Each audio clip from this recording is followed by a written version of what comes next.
দেশের অন্যতম মেধাবী তরুণী আইএএস অফিসার। ছোট্ট শহরে কৃষ্ণনগরের এক সাধারণ পরিবারে জন্ম তার। বাবা ছিলেন স্কুল শিক্ষক, মা ছিলেন গড়কন্যার মানুষ, গৃহিণী। বাবা মারা গেছেন কয়েক বছর হলো। মায়ের হাত ধরেই অনামিকা এই জায়গায় এসে পৌঁছেছেন। অনামিকা সবসময় বলতেন, আজ আমি যদি এই জায়গায় দাঁড়িয়ে থাকি, তার পিছনে মায়ের অশেষ পরিশ্রম আর ত্যাগ লুকিয়ে আছে। আইএএস পদে যোগ দেওয়ার পর থেকেই তার নাম চারিদিকে ছড়িয়ে পড়ে। সহকর্মীরা তাকে ভদ্র, কঠোর কিন্তু ন্যায়পরায়ণ অফিসার হিসাবেই চিনত। কিন্তু বাইরে সমাজে সবাই তাকে কেবল একজন মহিলা অফিসার হিসাবেই বিচার করত। শ্যামলী দেবী ছিলেন সাধারণ গ্রাম্য ধাঁচের মানুষ। সাদা শাড়ি পরা, চুলে পাক ধরেছে, গ্রাম্য আচরণে কথা বলেন। শহরের চাকচিক্য তার কোনো আগ্রহ ছিল না। একদিন একটি সরকারি অনুষ্ঠানে অনামিকাকে তার মাকে নিয়ে যেতে হলো। অনুষ্ঠানটি ছিল স্থানীয় একটি আভিজাত্য ক্লাব, যেখানে শহরের বড়লোক সমাজ, আমলারা, রাজনীতিবিদরা ভিড় জমিয়েছিল। অনামিকা যখন মাকে নিয়ে প্রবেশ করলেন, অনেকের চোখে কৌতূহল, কারো চোখে আবার অবজ্ঞা চলছে উঠল। একজন মহিলা আমলা পাশের জনকে ফিসফিস করে বললেন, ওই কি উনার মা? দেখতে তো একেবারে গ্রামের গৃহকর্মীর মতো লাগছে। কেউ আবার হেসে ফেলল।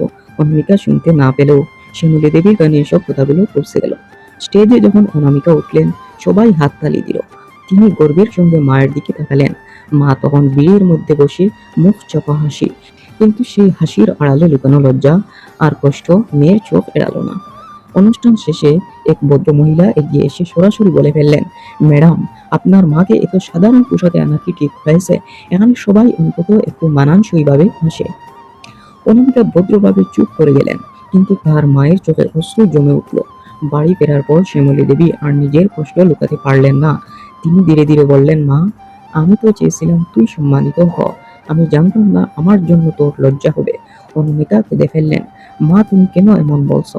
তুমি লজ্জা নয়, তুমি আমার গর্ব। আজ আমি যদি আইএএস অফিসার হই, সেটা শুধু তোমার জন্য।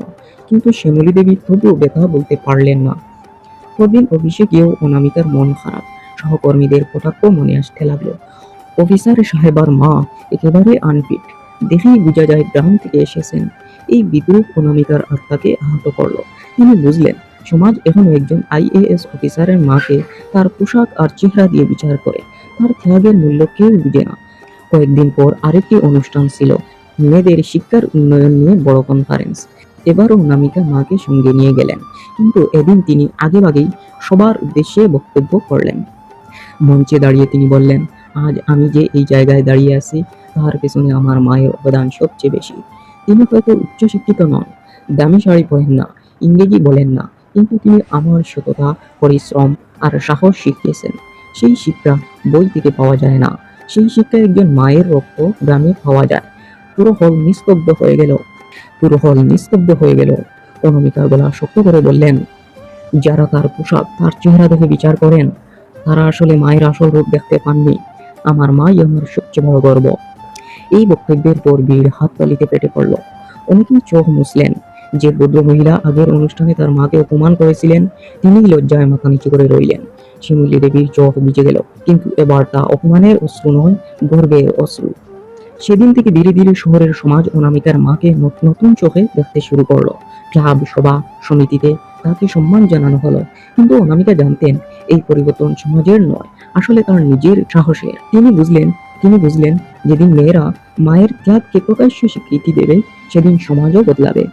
অনামিকা সেই দিন প্রতিজ্ঞা করলেন যে মারা নিজেদের সন্তানকে মানুষ করতে জীবন কাটিয়ে দেন, তাদের কেউ যেন আর অপমান করার সাহস না পায়। আমি আমার কাজের মধ্য দিয়ে সেই লড়াই চালিয়ে যাব। এরপর থেকেই অনামিকার জীবন প্রতিটি পদক্ষেপে মায়ের ছায়া ছিল। সমাজে যাই বলুক, তিনি জানতেন তার সবচেয়ে বড় শক্তি তার মা। এভাবেই অপমানের যে কষ্ট একদিন বুক ভেঙেছিল, সেটাই হয়ে উঠল তাদের আত্মমর্যাদা ও সংগ্রামের ভিত্তি।